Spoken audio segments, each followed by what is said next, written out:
Have you ever been so sure of something, only to have it? Yeah. Like your whole world just turned upside down. Oh, yeah. Today, we're going to explore a story from the Book of Helaman in the Book of Mormon. Okay. And it's about this prophet named Nephi. Uh-huh. And this moment where faith and doubt just collide in a really dramatic way. Wow. So here's the scene. Okay. Nephi is speaking to a crowd, and he just drops this bombshell. Okay. He tells them that the chief judge, Caesorum, is dead.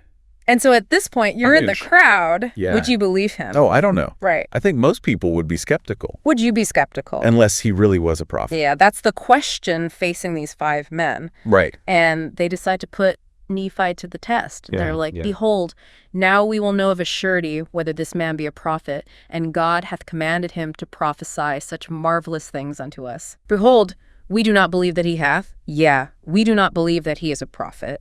Nevertheless, if this thing which he has said concerning the chief judge be true, that he be dead, then will we believe that the other words which he has spoken are true. So they're really looking for an excuse to dismiss him. That's in Helaman chapter 9, verse 2. Okay, so they take off. They run into the judgment seat. Yeah, they're running to the judgment seat. They're like, we're going to prove Nephi wrong. Yeah, they're thinking they got this all figured out. Gotcha. And they get there, and what do they find? Well, he can't be alive. And it came to pass that they ran in their might, and came in unto the judgment seat, and behold, the chief judge had fallen to the earth, and did lie in his blood. Oh my. And now, behold, when they saw this, they were astonished exceedingly, insomuch that they fell to the earth, for they had not believed the words which Nephi had spoken concerning the chief judge. Wow. Helaman chapter 9, verses 3 and 4. Wow. So their skepticism is like instantly shattered. It's gone. At this point. And a new emotion takes over. What's that? Fear. Okay. Verse 5 says, but now, when they saw, they believed. And fear came upon them, lest all the judgments which Nephi had spoken should come upon the people. Therefore they did quake and had fallen to the earth. So not only do they believe him now, right, they're terrified of what else he might have to say. They're like, what else? Right. Yeah, their whole worldview is just rocked. Shaken. Yeah. But it gets even more complicated. Uh-oh. Because it turns out that Caesorum was murdered. Oh, no. And in all this commotion, they're identified as the killers. What? The 5 guys. Oh, no. It's like mistaken identity. Just fueled by panic and a lack of information. Verse 8 says, and behold, the people did gather themselves together unto the place of the judgment seat. And behold, to their astonishment, they saw those 5 men who had fallen to the earth. And now behold, the people knew nothing concerning the multitude who had gathered together at the garden of Nephi. Therefore they said among themselves, these men are they who have murdered the judge, and God has smitten them that they could not flee from us. It's like a suspense novel or something. Oh my goodness. And meanwhile, the real murderer is still out there. It really shows how dangerous it is to just make assumptions. Yeah. You know, to jump to conclusions without having all the facts. So the next day, big public funeral for Caesorum. Everyone's there. Everybody. Including the judges that were at the gathering with Nephi. Okay. And verse 12 says, and it came to pass that they inquired among the people, saying, where are the 5 who were sent to inquire concerning the chief judge whether he was dead? And they answered and said, concerning this 5 whom ye say ye have sent, we know not. But there are 5 who are the murderers, whom we have cast into prison. So now they're starting to realize something's not right. They're like, wait a minute. So they bring those 5 men before them, and the men recount their experience. They're like, we ran and came to the place of the judgment seat, and when we saw all things even as Nephi had testified, we were astonished insomuch that we fell to the earth. And when we were recovered from our astonishment, behold, they cast us into prison. Now, as for the murder of this man, we know not who has done it, and only this much we know, we ran and came according as ye desired, and behold, he was dead, according to the words of Nephi. That's in Helaman chapter 9, verses 14 and 15. So are they convinced? No, They're it's not. not at all. Stubborn. They are so stubborn. Oh my. Absolutely convinced that Nephi is behind this. Really? They even say, behold, we know that this Nephi must have agreed with someone to slay the judge, and then he might declare it unto us, that he might convert us unto his faith, that he might raise himself to be a great man, chosen of God, and a prophet. Wow. That's in Helaman chapter 9, verse 16. So they'd rather believe this conspiracy Right. than acknowledge that Nephi might actually be a prophet. It's just a reminder that sometimes our own biases can blind us to the truth, even when it's right in front of us. So the 5 men are eventually released, Right. but they continue to defend Nephi. Yeah. They're like, no, Nephi's the real deal. Okay.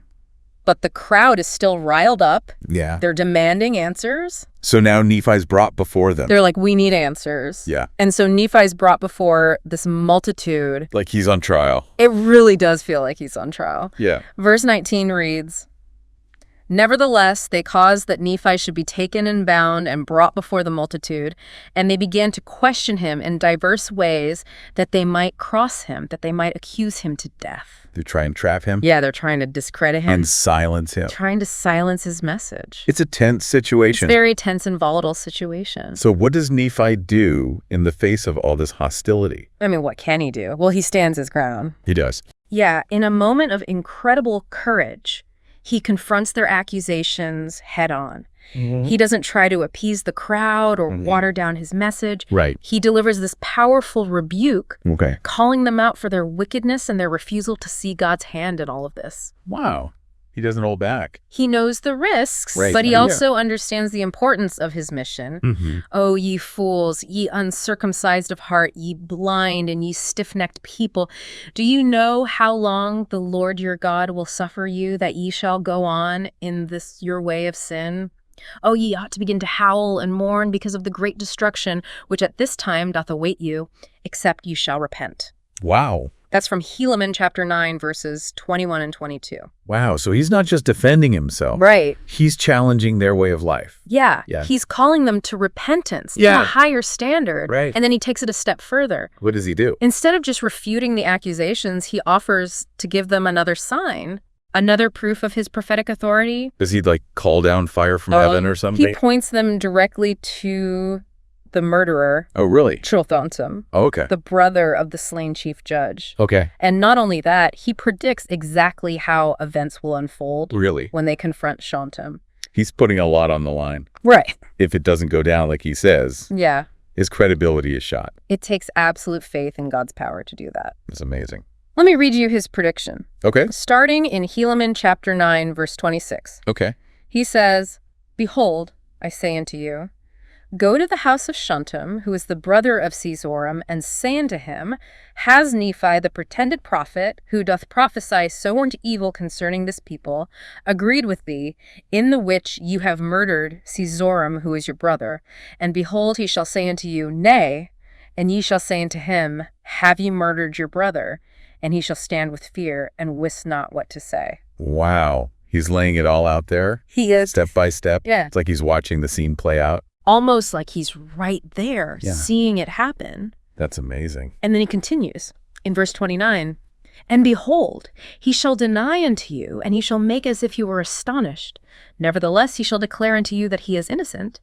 But behold, ye shall examine him, and ye shall find blood upon the skirts of his cloak. And when you have seen this, you shall say, from whence cometh this blood? Do we not know that it is the blood of your brother? And then shall he tremble and shall look pale, even as if death had come upon him. Wow. The detail is incredible. I know, right? How could he possibly know all this unless it's like... Unless he was truly receiving revelation from God. Yeah, that's incredible. These intricate details really make this story so compelling. Like, if you were making this up, how could he have anticipated every reaction, all the evidence? Yeah, and his words are so powerful too. Yeah. And then shall ye say, because of this fear and this paleness which has come upon your face, behold, we know that thou art guilty.